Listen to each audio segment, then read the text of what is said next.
Before I tell you about the biggest, baddest, longest role I've ever been involved with, first off, I want to welcome you back to the channel, and I just want to give you some of the highlights from my recent trip to Reno, Nevada.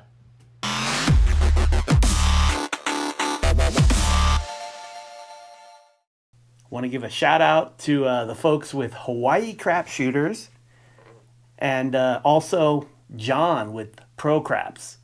If you're not familiar with the Hawaii Crap Shooters and their YouTube channel, you gotta check them out. It's like totally just an amazing energy between the group of friends and family members, and they're playing at home, they're practicing, they're training, and they also take the cameras with them into Las Vegas and some of the other casinos around the states. And it's just being able to watch live and what's actually happening at tables and different shooting and betting strategies. It's just, you got to check out their YouTube channel. It's Hawaii Crap Shooters. We'll also have a link down in below. And even more recently, I just met and started recently following John with ProCraps. And so you got to check his channel out too. You can totally tell that he has this inner coach in him. And you just, when I watched his videos and listened to his voice, you just get enthralled and you just keep listening and you want to absorb what he's talking about. Just, he has one of those voices, and at least when I was watching his stuff. So I recommend checking him out. Subscribe to his channel as well.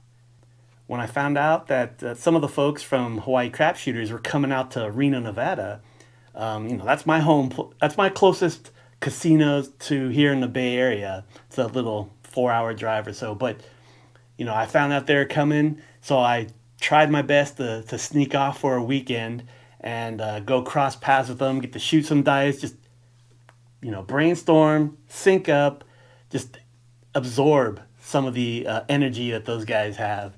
So on Friday, I got up super early before the sun even rose and jumped in the truck, headed out to Reno. Although Northern California right now, there's a lot of fires. So even here in the Bay Area, we got so much smoke building up just over the whole bay. But driving up north to Reno means I had to go drive through even the worst areas. And so it's going to be a trip of, keeping those windows up and breathing that bad air for hours at a time. But anyway, so I jumped in the truck, headed up to Reno. I was a little bit more than 2 hours in. I had 2 hours left, but before going into the Sierra Mountains, just looking here, you can see the sky just full of smoke. Even the sunrise was like this reddish, orangish glow. It's just crazy. So after driving about 250 miles, I get into Reno, and it was still early morning, so I figured I'd try to cross paths where I knew like some of the guys from Hawaii Crap Shooters were staying at the Row. And for those of you not familiar with Reno, the Row is downtown Reno, and there's like 3 main casinos that are kind of connected together, all Caesar properties. And it's Circus, Silver Legacy, and El Dorado. And they're all connected with this inside walkway. And so they're kind of all the same place, but the main casino's there at Silver Legacy. There's nothing really happening table game wise for Circus. And El Dorado has this old, dark, loungy kind of vibe, low ceilings. And they got tables over there, but even Silver Legacy and El Dorado, they're always, when I go, they're always like $25 table minimums. I know that Brian had mentioned a few days earlier saying that, he saw $10 tables there when they first got into town. So it's like, oh man, making me jealous. So I hurried get into town and boom, $25. So anyway, I pull into Silver Legacy and see if maybe I cross paths with any of the people, if they're up yet or, where they're at. So I come in, just kind of roam around the casino. They're all kind of doing their things, still from the morning. So I figured, hey, I'll go play a little bit, getting them, slowly get into the mindset to gamble. So no one was at the craps table. And of course, this $25 minimum. But no one was at the table. And background, I've always had bad luck at the Silver Legacy for some reason. I don't know if the table's just a little bouncier than I'm used to. I'd never really sync up well. So I just go to the bubble craps machine first. So I sit down, throw $100 in, and I decide to try something I don't normally do is just play the DPs. I want to say John probably influenced me a little bit from his videos right before I left for Reno, playing the dark side. So I thought I'd give it a chance. Plus, it's a little bit easier to. I just threw down the even money bet and just kind of slowly got into that mindset. I was there for a while. I kept eyeing the real craps table, and there's no one over there, no one over there. It's like, oh, I was there probably for, I don't know, half hour, 45 minutes on bubble craps, doing okay, slowly building up my winning, and then it's like calling me to that real table. So eventually, I basically got to $200, so I doubled my money, and that was a good point to just cash out and then go check out the real craps table. So by the time I get over to the craps table, there's already some guy already playing, shooting from the end. It's like, okay, whatever.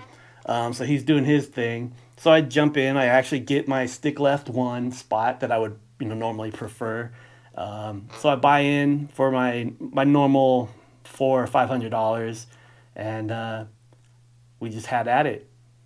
I was trying to watch the other guy shooting from the end. I couldn't tell if he was like actually just some complete random roller or if he had consistency in his shots. I'm trying to analyze it while just walking up and trying to pick it up quick, but he kept walking off in between and smoking his cigar at the garbage can area right behind there. So it was kind of crazy, but I just couldn't get rolls there. I think the first one was probably a .7 out. I just get a couple rolls in before 7ing out. Just it didn't vibe well. So I left that table a couple hundred down probably. One of the toughest things with coming cold onto the table on a $25 table, and you're only buying in for a few $100, $400 or $500. That doesn't give you that many chances of getting in sync with the table, trying to adjust and tweak your shot, and let alone just warming up. It doesn't give you that much time. So in this case, it just kind of wiped me out a little bit and did give me that opportunity to warm up and get into my stride. So it was the afternoon. It was just afternoon, but I went over, head down to the Peppermill at the south side of Reno. The south end of Reno, you have the big two of the three main resorts is Peppermill and Atlantis. And I was staying at Peppermill. I had some promos to cash in on too. So I like staying there. It's a great vibe. Went over there, got my room, kind of check out where people are going to be. Brian was already in town, and he was running to go pick up, some people at the airport. There's still more people that were coming that night, but we're going to meet up and see who crosses paths over Atlantis. So after checking into my room, jump in the truck again, go down to Atlantis, start checking things out there. And Atlantis is cool. They usually have two, sometimes a third craps table, but their table minimums are usually $10. Very rarely, I guess, at the highest peak, they might be 15, but usually it's $10. And I've even seen it before, like during COVID, back down to $5. But for the area of Reno at the main resort type places, they're always known to have the lowest minimum. Where at the Row, Silver Legacy, and El Dorado, they've known to always have the highest. So like $25 is their average typically. So just to kind of give you an overview of the main places, there's the Row. There's 3 casinos there at the Row. There's Peppermill and Atlantis down at the south end. And then kind of on the east, a little bit east of downtown, is Grand Sierra Resort. And that's also a cool destination location. They have the bowling alleys and the movie theaters and the show places, the showrooms, for musicians and performances. They got a driving range for golf where you're hitting the balls and teeing off into the water with this little lake type thing. So it's kind of cool. And it's those are your main spots that you'd go to when you go to Reno. So I'm in Atlantis and checking things out. There's 2 tables. Pretty crowded. On the second table, they might have had like one opening or, a scattered one here, one there kind of thing. So I knew it was going to be kind of tough to get a group of people to join in on one table, on the same table. One cool thing about Atlantis too, being a crap shooter, is that they actually track how many rolls you do. So if you're on the leaderboard, top 5 for that day, usually if you break 20, I saw 17. If you get like, maybe 17, 18 or higher, and you're the top 5 for that day, your name goes up on these TV displays that are up on the wall as well. So that's kind of cool. But if you get 25 rolls or more, you get this cool like Atlantis high roller or long shot or long shooter t-shirt. So you get to sport that around too. And there's probably another one at 40, like a jacket or something a step up as well. I got close. I only got 22 on my best time, the previous trip, but I'll go back and I'm going to try again. So I'm roaming around the casino area there near the tables. I didn't really see anybody I recognized. Plus, I haven't really met anybody face to face. Everybody that I knew that was going to be there, we're all friends via YouTube and, Facebook forums and the crap community. But I've never met these guys face to face. So I'm, looking around, seeing who might be there already. And the first person I crossed was John from ProCraps. Now it was really cool. We just started joking around and clicking and just go right into some cool conversation right off the bat. It's like we were, old buddies or something from before and finally synced up again. It was really cool. So we went over, go hang out at the bar, get something to drink for a little bit, while we're waiting for the rest of the people to show up. Now, again, if you haven't already followed John or his YouTube channel, ProCraps, I recommend go and check him out. It's already influenced me in a few different things that I brought in even for this trip. Not only for just the way I'm watching certain things, but even the way I bet. Like I was even more open to betting the dark side because of some videos of his that I was watching before my trip. So go check out ProCraps. But after talking with John for a bit, it's kind of funny because he had his personal goal of coming to Reno, and his win goal was to get enough to cover for a new microphone and some other gear. And it's like, that's just totally awesome. That was a great goal to get into the casino and aim for that and build his YouTube channel. Then next, Brian tracked us down from Hawaii Crap Shooters. And if you don't know Brian, he also goes by Mr. Money Shot. But he's the first one from the Hawaii Crap Shooter group that I, came across during the YouTube videos. And so his persona, just so like chill and open and friendly and just positive and giving positivity. It's just an awesome vibe. And so it just like pulled me in, and that was the start of me getting familiar with all the guys and gals from that group. And so definitely for him, follow his YouTube channel, and it's the rest of the group too for the most part. Hawaii Crap Shooters. But we'll also introduce a few more YouTube channels as well. It's great getting to hang out with Brian and John, just getting to know them on a face-to-face level for a little bit. And just to give you a little info on Mr. Money Shot, he put out this, I don't know, a few months back maybe, put out this YouTube challenge for shooting, kind of like a precision shooting and shooting your dice into like a fishbowl or a cookie jar kind of thing, which I already had from my practice and my drills. But he had challenged us to record it, do 5 times in a row, hitting this particular shot. Like, oh man, I couldn't do it. I get 2, maybe 3, and then fail. But it always stuck in my head that I wanted to record and actually do that challenge, but I just couldn't do it yet. One of these days, Brian, one of these days. Then we joined up also with Mar and Corey from Hawaii Crap Shooters, and we were kind of hanging out in the casino area over by the craps tables, and it was just, again, still too packed.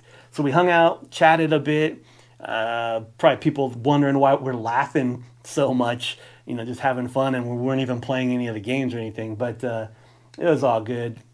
Great group of people, and we just clicked like right off the bat.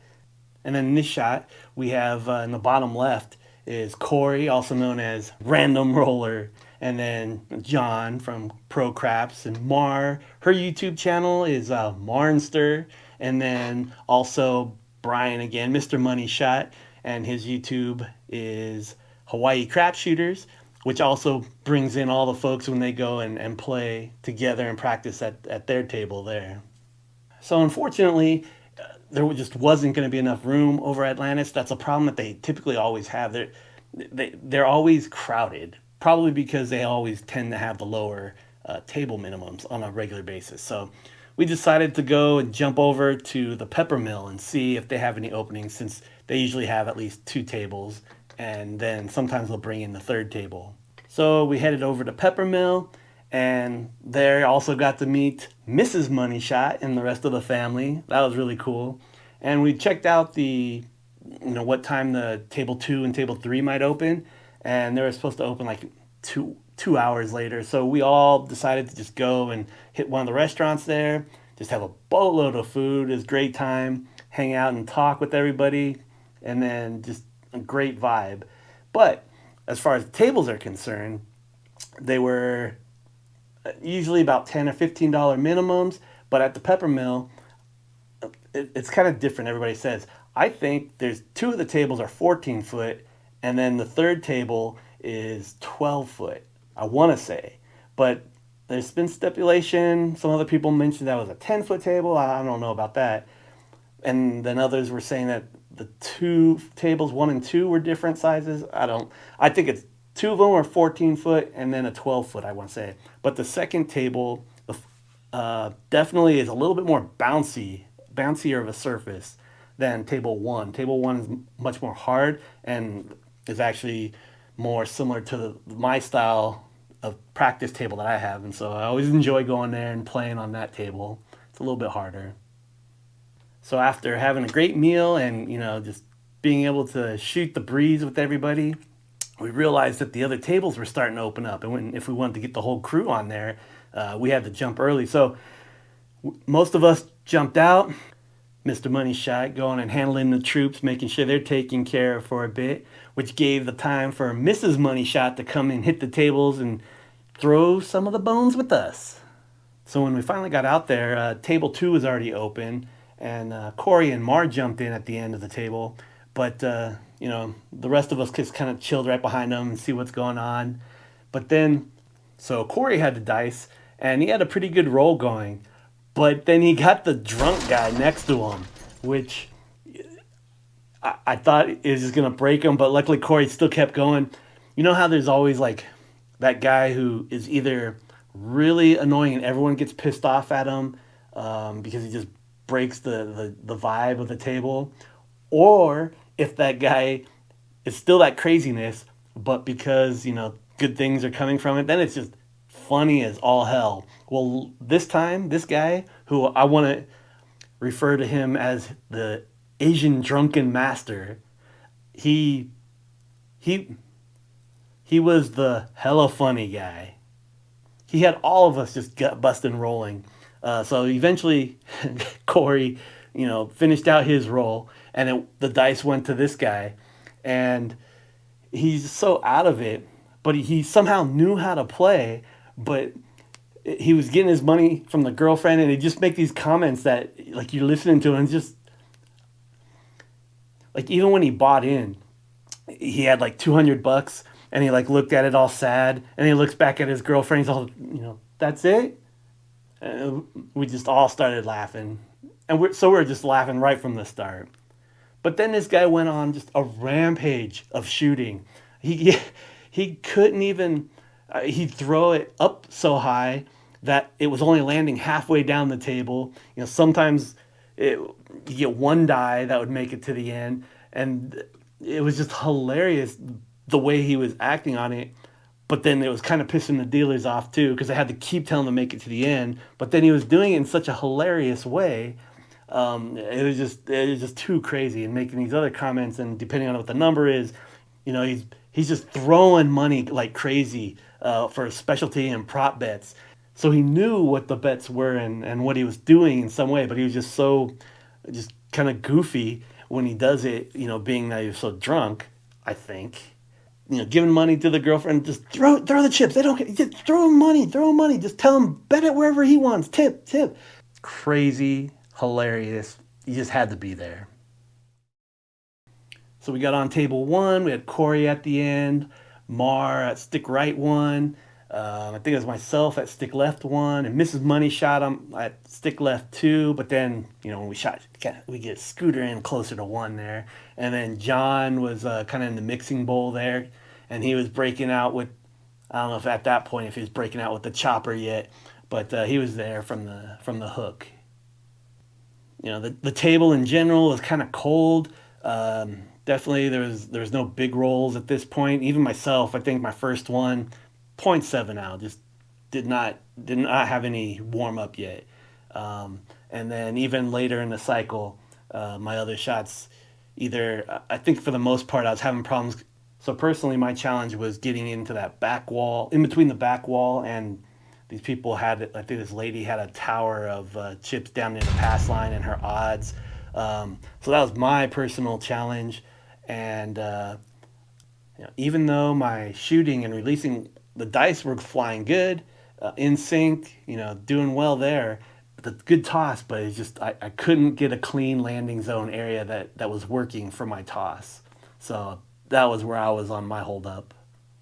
And it's funny, it's because they finally opened up the third table, which is a little shorter. So I noticed that everyone else, like Mar and Corey, and then Miss Money Shot, they're just like, they're all gone off the table. It's like even their chips are gone. It's like, where the heck did everybody go? And it's like everybody was jumping to the small table when they're just starting to open. It's like, okay, so jump over there. But for me as well, that table, we just didn't get a huge positive roll. So me, I think I lost there on the first table, maybe down a couple hundred, 200-300 again from a $500 buy-in. Then I reset, got another buy-in at the second table, probably down another couple hundred there. We had several random rollers as well, and just my betting wasn't catching anything. Is pretty much getting sacrificed out there. I was playing just 6 and 8, collect and press, so just kind of like hanging in there, and then we drop down. It might, maybe I'll break even, goes back down. So again, even on that table, I wasn't getting anything that was bringing me up into the huge positive. Maybe I should have jumped over to the DPs, as John probably at that point was hitting some of that, but I just have a hard time crossing that line.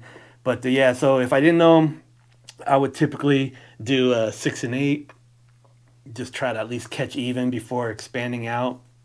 Even some of the other folks, from the group, I didn't know who might be warmed up, because I was having problems getting warmed up. I don't know who else was not warmed up yet, or who was doing what kind of shooting style, because it was my first day with these guys.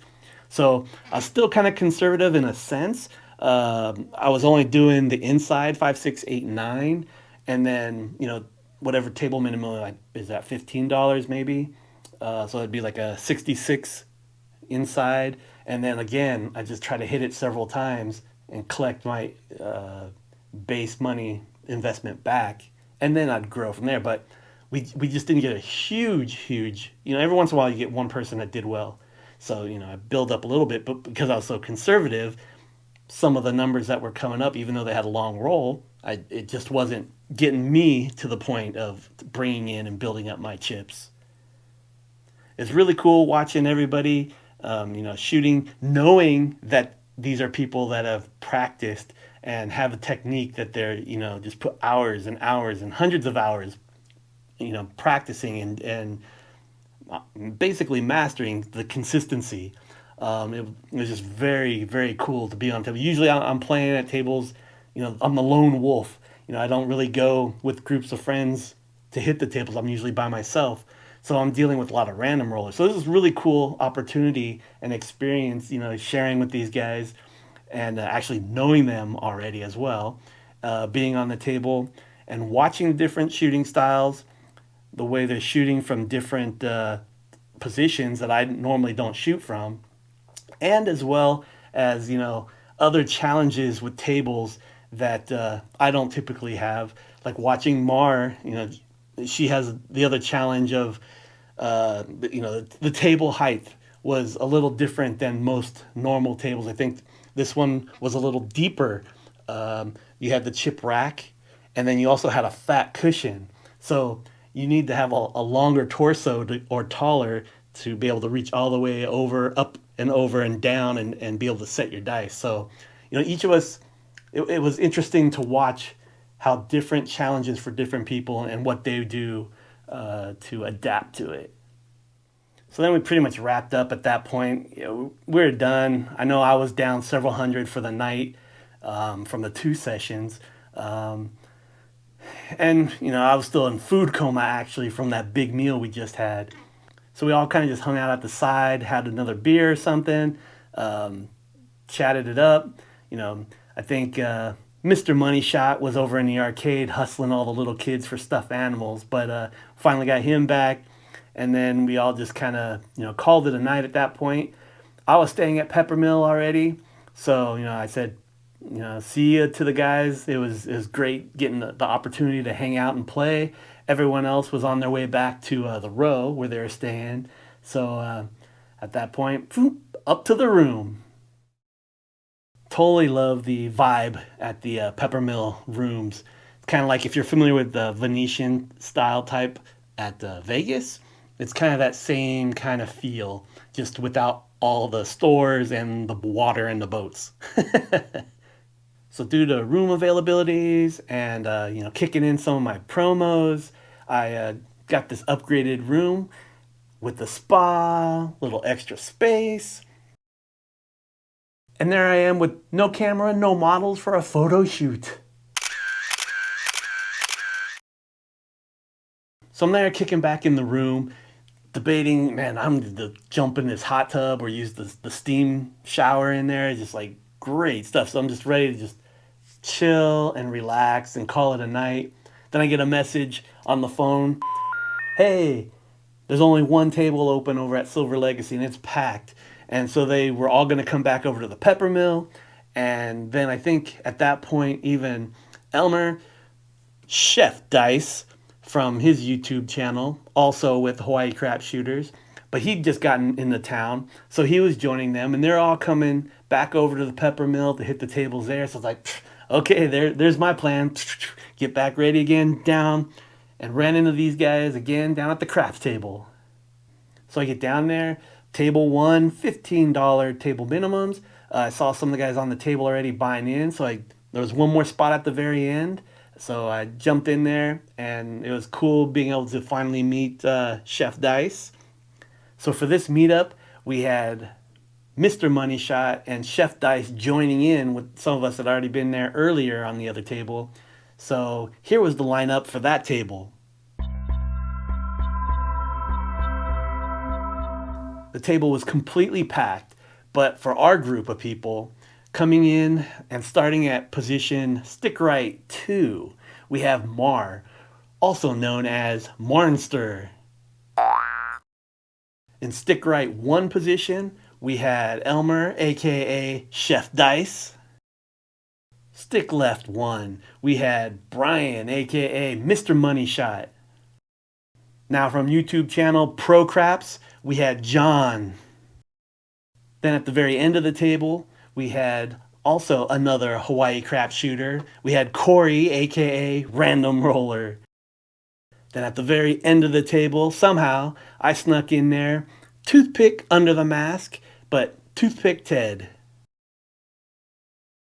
In addition to their main Hawaii crap shooter YouTube channel, both Elmer has Chef Dice YouTube channel and Mar has her Mar-nster YouTube channel as well. And both of them bring different aspects and insight to those same events, but also they bring their personality and their passions in addition to craps into their view of YouTube videos as well. So be sure to check them out. Chef Dice, Mar-nster, and Hawaii craps shooters. Since I was at the very end of the table, I was willing to sacrifice through the session and not actually shoot, because I didn't want to waste my money or any of my friends' now money, by shooting from the very end of the table that I'm not comfortable with, and it'll just be unlikely a very good roll. So I was planning just cool, I'll bet on these guys and have fun with it. No big deal. Just enjoying their company and the excitement of it all. So as the dice coming around, I think Mar might have skipped her turn shooting at this session just because of the challenges of the table, this particular table. Chef Dice gets a little bit going. We get over to Mr. Money Shot. Then John gets his turn up at bat here, and he breaks out with that chopper toss. Definitely piqued my interest, and I'm gonna have to go check out John's references to the chopper toss in his YouTube videos. Goes around, Corey gets a shot, and everybody up to this point, the table was kind of going up and down. I was kind of playing it a little bit conservative, wasn't going full bore. I just didn't know how everybody's feeling and shooting.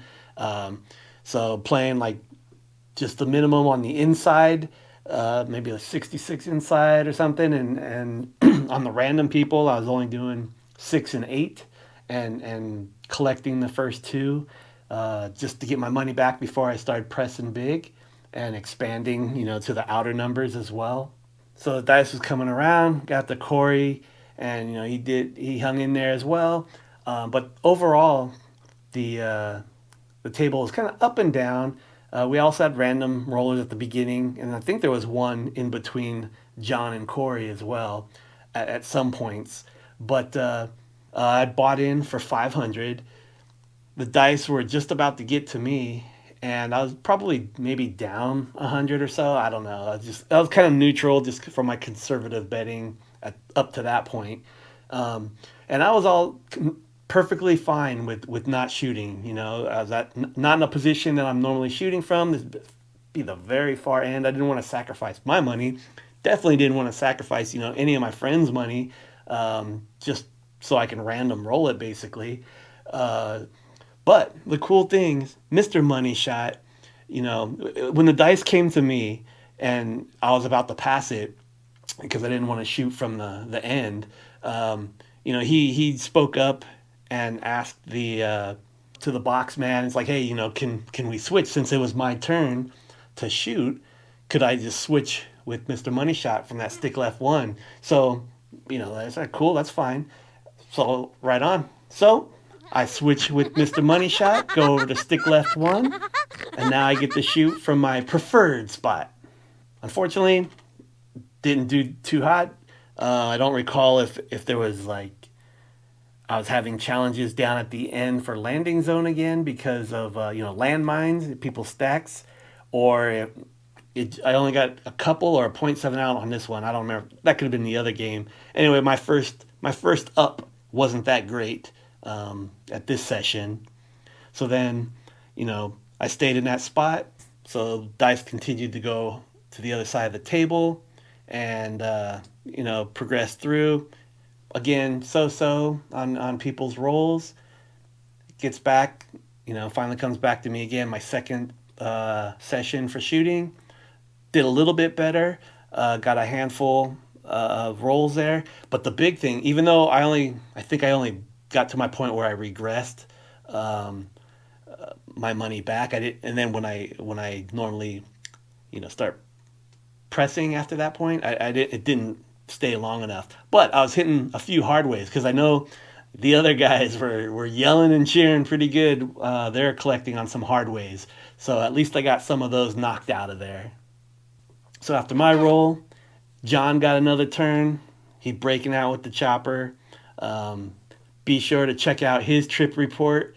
And he gives a really good in-depth detail about, his rolls and his interpretation of what he was seeing other people playing and stuff. So be sure to check his YouTube out.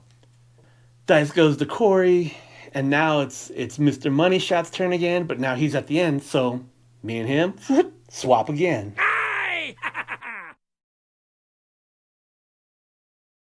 he does decently on his roll too. Dice continue around the table. I think Mar passed it so that it now went straight to Chef Dice's turn. So at this point, I'm about even, maybe just a little bit down, 100 down from where I started. And, it's already been around the table twice, the dice. So my confidence in Chef Dice is high. Before the trip, I know what kind of practice he's been doing and the intensity that he's been putting into his shooting. So I felt comfortable, even though I'd only bet really aggressive on myself. I had the confidence to try and step up my betting strategy for other shooters. So Chef Dice had the dice. Before he got the dice, though, I did a second buy-in of $1,500 more. So my strategy when I want to be more aggressive, if you follow my YouTube videos, it's the hit it and question mark. Definitely got influenced by Pauly P. So, shout out to Pauly again. So what this is mainly doing is hitting it heavy right out the gate, and then hitting it, pulling it down, regressing it, then starting from a low, now all profit, across and building it up. So for me, I don't play any pass line bet. So I let Chef Dice shoot. He had his initial come out, which I think was a 10. So now I put out and want to place 1540 on the inside. So that's 350, 350, 420, 420. So 350, 350, 420, 420. That's 1540 on the inside. If any of these numbers hit, it's $490 win. And so, I can always just throw a dime, $10 in there and make it even $500. But what my strategy is in this case, put the 1540 out on the inside, and I'm just trying to hit the any of these four numbers. Now, the gamble here is that it's inside. There's a lot of the 410 and then the craps numbers. But I want to hit it once, hit it big, and then pull it all down. And then I go from my hit it in question mark strategy. Then I switch over. Now that I'm in, $490 profit, then I go to just a basic $96 across, which is 3 units on each one. So 15, 15, 15, 18, 18. And that would be all profit. And I do kind of like a triple lux kind of thing. Basically, just full power pressing it till it gets to the $100 threshold roughly. And then I take that win. So that's an aggressive, power pressing after I've already made money at the very beginning. So Chef Dice shoots to come out. He gets a 10. So then, of course, that's when I do my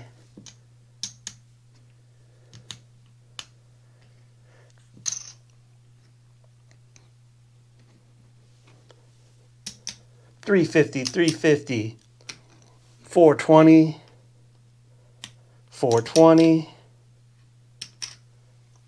$1540 on the inside.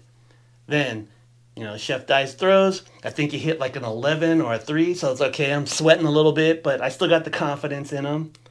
So, I still got 1540 out there. He throws again, and I believe he hit a 9 at that point. Sweet deal, right? So I throw in $10, and they give me 500 back. But I tell them, take it all down. Boom. Okay, so now they give me all that back. I'm up $490. So now I tell them, make me 96 across.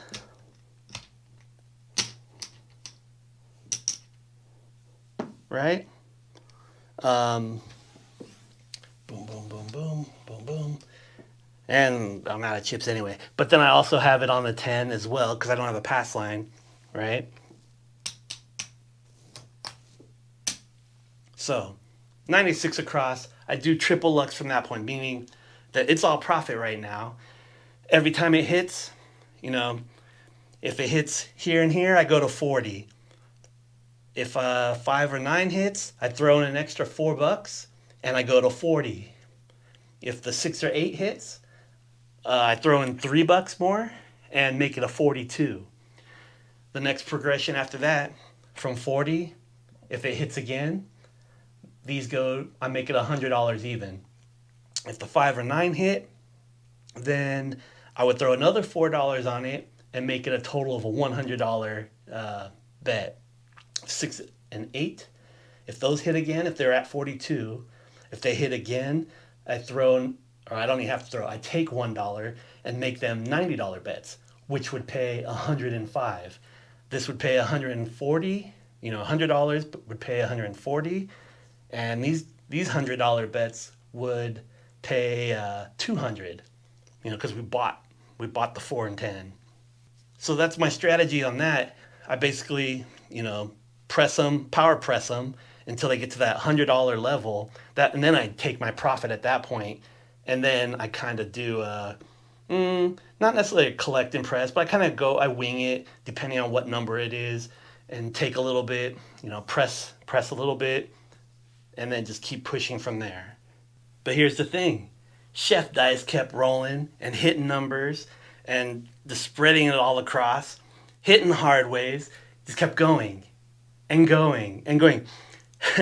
He literally hit the 9 so many times that, I was doing my power pressing, went from $15. Went from a $15 9. He hit so many times. I went 15 to 40 to 100. Then, I collected when it hit there. Pressed it again next time it hit to 200. What did I go? Maybe 250 after the next time. Just that way I was a little bit pressing it and collecting a little bit. Got up to $500. I was like, holy crap! I was just kind of shocked, and he hit. I won the 500, and then like me and Corey were at the end of the table, just complete shot. And Corey's asking me, it's like, so what's the strategy now? I was like, I don't know. I have no plan. I've never practiced for that, getting that far. So at 500, I just left it. I didn't know what to do. So left it there. I think Chef Dice had hit the 9 like two or 3 times maybe, and I was at 500, and I was at 500, which wins 700, right? So I didn't know what to do. Finally, it got after maybe 2 times hitting it. Corey's like, dude, I think you should press it. It's like, yeah, I should. So pressed it to 750. Had the $9, 750. The other, my other numbers here were also hitting here and there. I think I was starting to get up to maybe 100. 100. I think the 4 eventually. Chef Dice kept going and going and going. And I think I was maybe finally at 750 on the number 9. And at this point, I don't know, about 30 minutes, 45 minutes. And then the casino started, they had their table counting, the bank. They had basically a huge interruption of their crew coming in, and they're doing the main count of all the chips. So that pretty much just shut down, the vibe of the table. I mean, the momentum just completely stopped because, we had to stop. So when I was at $500, it's getting sweating, $500 bet on the 9, and then, he hit a couple numbers, and then boom, he hits the 9 on a $500 bet. Is $700 dollar win on that, and it's just like, I know for me, I lost my mind. Run over there, high five, man, it's freaking awesome. So they're counting all the checks. Pretty much, the game is stopped. We're all hyped up. Everyone's all cheering and stuff like that. I'm sure the casino's hoping that changed the vibe of the game. And then something weird happens. I don't know if you believe in coolers, if you believe that there's people that are sent over to throw, a wrench into your momentum here. But so all the pit boss and the boxman and stuff are counting all the chips that the bank has. Right in between the dealer, the stick man, and Chef Dice, all of a sudden some little dorky little white kid is like sticking in, trying to shove his way in, and in his hand he just has like, I thought it was only like $10, but I mean table minimum is 15, so somebody else said he had $40. He just had a couple bills in his hand, just enough to interrupt everything. It's like, wait a minute, this is really suspect here. But yeah, so he's all trying to poke in between, and the whole table just, what the hell, get the fuck out, don't. I know for me, I was yelling, it's like, hey, there's an open spot for you there, on that table.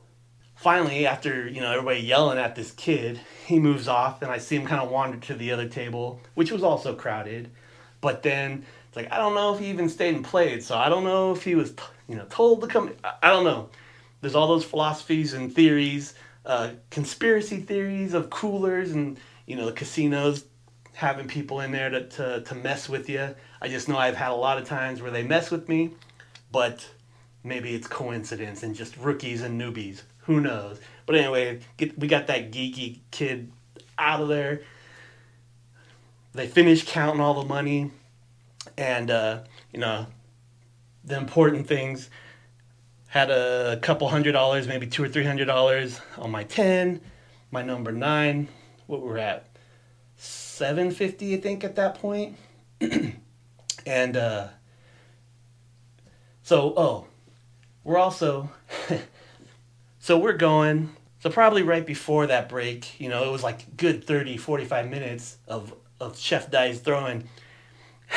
He throws, hits the 5. Me and Corey, we eagerly look down at our 5 bet, and everything else is stacks, hundreds. I'm 500 here. Okay, let's press my 5. Well, how much? $15 still. We were like on roll 30, and he never hit the 5 to that point. I know me and Corey were at the end just like rolling, laughing. But all right, we pressed it. I took my $15 to 40. And everything else $750. A couple hundred. 1 or 200. It was hilarious. I don't know how he avoided the 5 for so long. But anyway, Chef Dice was going for so long that I was. What did I have? Like $750 there, maybe like 300, maybe like 300 on the 10,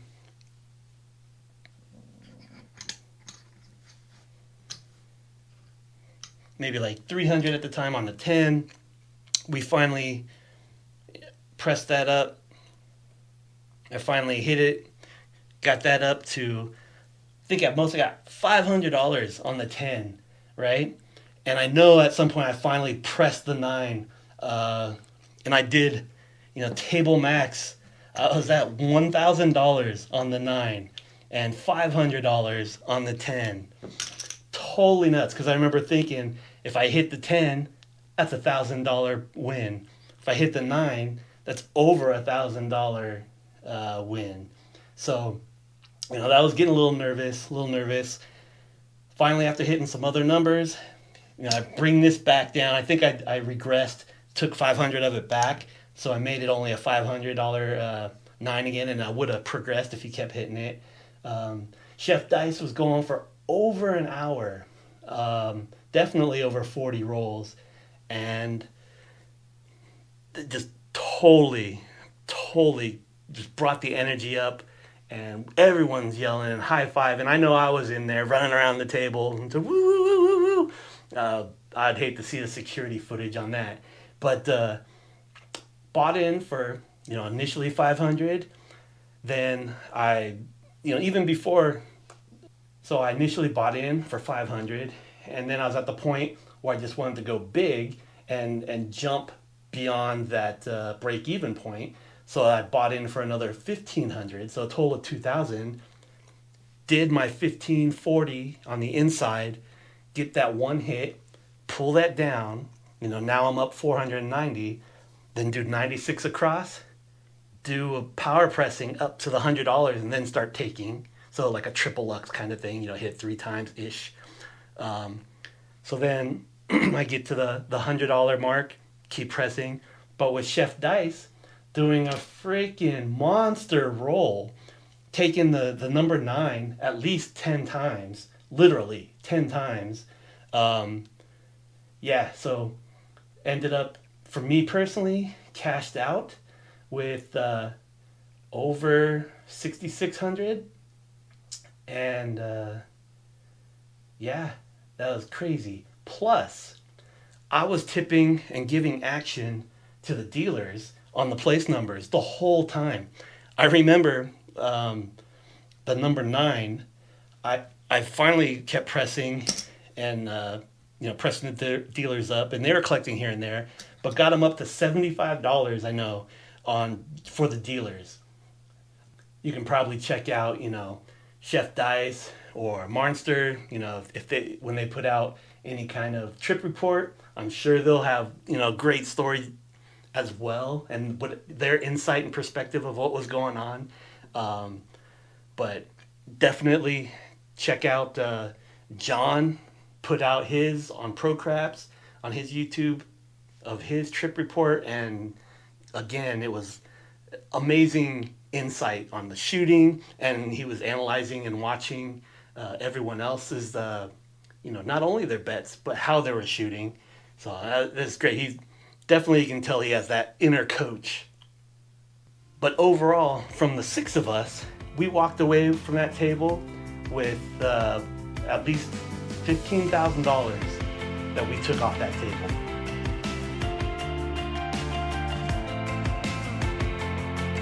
So for me, total buy-in $2,000 this time, and ended up cashing out with over $6,600 plus, tipping and having action out there the whole time.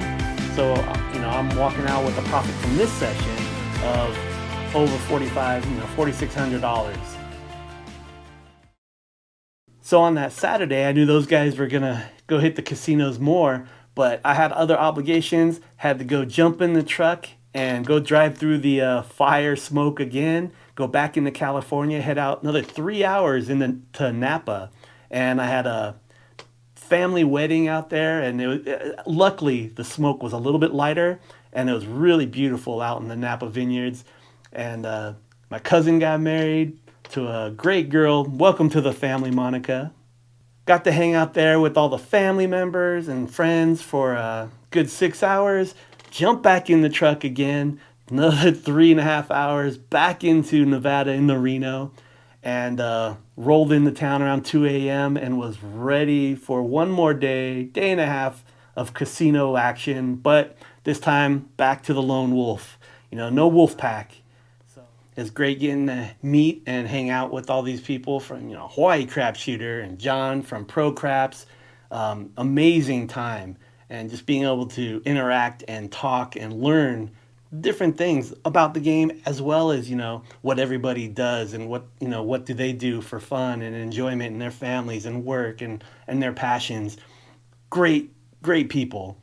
So hopefully I get to see him again if I make it out in September to Vegas for the Golden Arm Craps tournament.